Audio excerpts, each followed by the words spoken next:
Hey everyone! Deretan kota mega ini dibangun untuk kepentingan jutaan orang. Namun jalan-jalan di dalamnya masih terbilang kosong karena minim penghuni atau bahkan memang belum ditempati. Seperti Mesir yang sedang membangun kota mega di tengah gurun yang direncanakan menjadi rumah bagi 6,5 juta orang dan sebuah gedung pencakar langit tertinggi di dunia.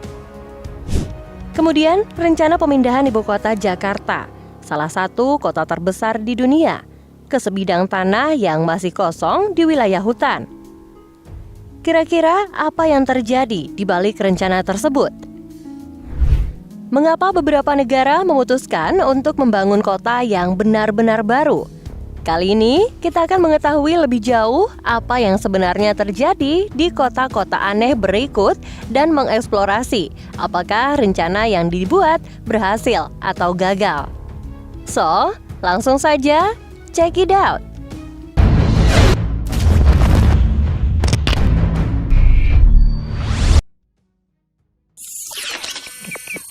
Kota Nusantara, Indonesia.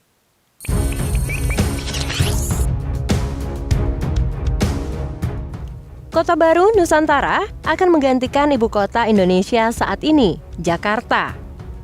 Sejak tahun 1950-an, pemerintah Indonesia telah membicarakan pemindahan ibu kota administratif negara dari Jakarta.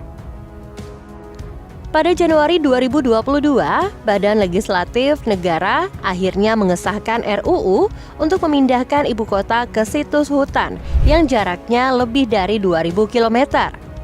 Kira-kira mengapa pemerintah bersedia menghabiskan begitu banyak uang dan upaya untuk memindahkan ibu kota negara ke wilayah yang begitu jauh ini? Kapan itu akan terjadi?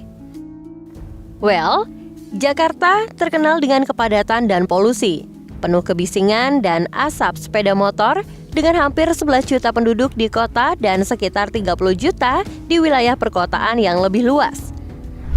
Jakarta juga menjadi kota yang paling cepat tenggelam di dunia dan telah tenggelam 2,5 meter dalam 10 tahun menjelang tahun 2019 dengan insiden banjir yang semakin sering terjadi. Badan Riset dan Inovasi Nasional Indonesia baru-baru ini menerbitkan sebuah studi di mana mereka memperkirakan bahwa 25% Jakarta akan berada di bawah air pada tahun 2050. Kecuali tindakan drastis diambil. Studi tersebut mengidentifikasi penyebab utamanya penurunan muka tanah Jakarta, yakni akibat penggunaan air secara berlebihan, perubahan iklim yang membuat permukaan laut naik, dan sering terjadinya cuaca ekstrim yang menyebabkan banjir bandang, baik dari laut maupun dari hulu sungai. Bahkan beberapa rumah dan sebuah tempat ibadah telah hilang di telan laut. Meskipun sedang berlangsungnya pembangunan tanggul laut sepanjang 47 km di sepanjang garis pantai yang tenggelam. Situasi putus asa Jakarta adalah alasan utama pemerintah Indonesia untuk membangun ibu kota baru di Pulau Kalimantan. Saat ini, pembangunan ibu kota di hutan Kalimantan telah memasuki tahap konstruksi pertama.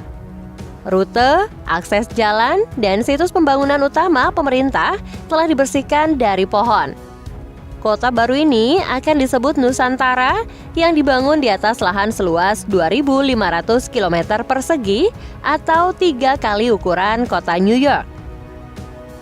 Ada banyak alasan untuk menempatkan Nusantara di Kalimantan karena secara geografis lebih berada di tengah dan mewakili Indonesia secara budaya daripada Jakarta di Pulau Jawa.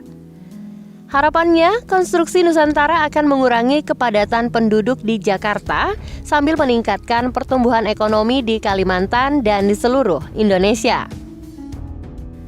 Selain itu, Kalimantan mengalami tingkat kejadian bencana alam yang jauh lebih rendah dibandingkan dengan dataran rendah Jawa dan pulau-pulau lain yang rawan banjir, gempa bumi, dan letusan gunung berapi. Kota baru ini akan dibangun dalam 5 tahap. Tahap pertama dimulai dengan upacara State of the Earth pada Agustus 2022 lalu. Dan tahap kelima dijadwalkan selesai pada tahun 2045 ketika populasi Nusantara seharusnya mencapai 2 juta orang. Perkiraan saat ini, proyek tersebut akan menelan biaya 32 miliar dolar atau setara 477 triliun rupiah. Yang 40% diantaranya akan menjadi investasi swasta dari Indonesia dan perusahaan internasional.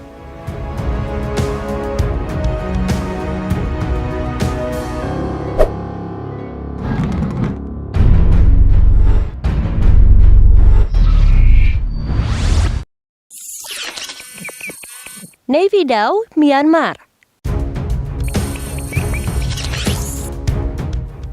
Ibu kota baru ini dibangun dari awal antara tahun 2022 sampai 2012. Kota ini adalah kota terbesar ketiga di Myanmar dan memiliki semua fasilitas yang dibutuhkan sebuah kota. Namun kota ini menjadi kota hantu menakutkan yang tujuan pembangunannya juga cukup misterius. Alasan resmi untuk membangun Naypyidaw karena merupakan bekas ibu kota Myanmar, Yangon, yang telah penuh dengan sesaknya penduduk. Ada beberapa bukti yang menunjukkan bahwa alasan sebenarnya untuk membangun ibu kota baru ini mungkin sebagai salah satu strategi militer. Hal tersebut didukung karena adanya pembangunan kota yang dirahasiakan dalam waktu lama oleh 25 perusahaan konstruksi yang meraup biaya hingga 5 miliar dolar atau setara 74 triliun rupiah.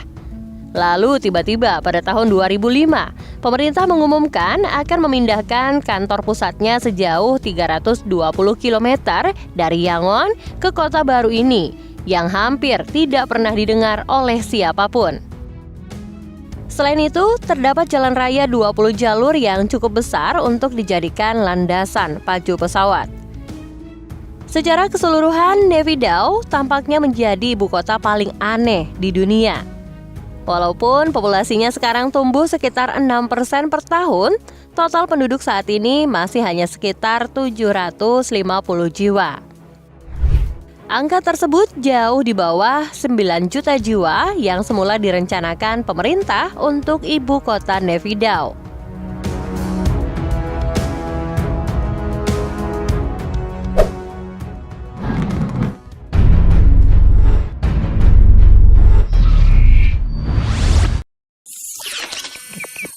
Ibu kota administrasi baru, Mesir.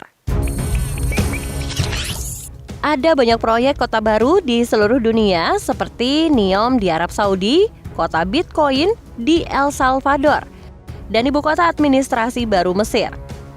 Ibu kota baru Mesir telah membuat kemajuan besar dan tampaknya menjadi salah satu kota baru terbesar dan paling menjanjikan yang pernah direncanakan. Ibu kota administrasi baru Mesir adalah proyek besar yang terletak hanya 80 km di sebelah timur ibu kotanya saat ini, Kairo. Ketika selesai, kota baru ini akan menampung pemerintahan dan kira-kira 6,5 juta orang atau sekitar 70% dari populasi Kairo saat ini. Meskipun kota baru terbilang masih kosong, orang pertama diperkirakan akan pindah pada tahun ini.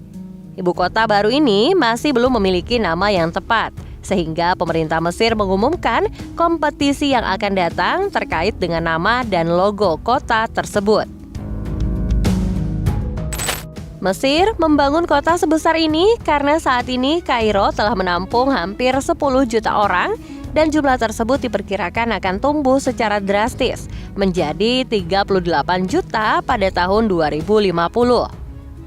Oleh karena itu, pada tahun 2014, Presiden yang baru terpilih, Abdel Fattah el-Sisi, mengusulkan proyek mega besar-besaran ini untuk mengurangi kemacetan lalu lintas yang akan terus dan kelebihan populasi di Kairo.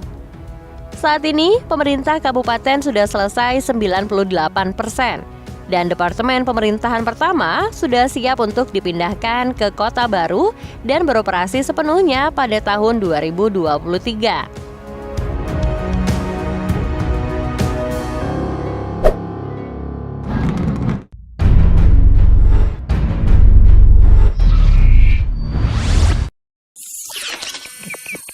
Sejong City, Korea Selatan.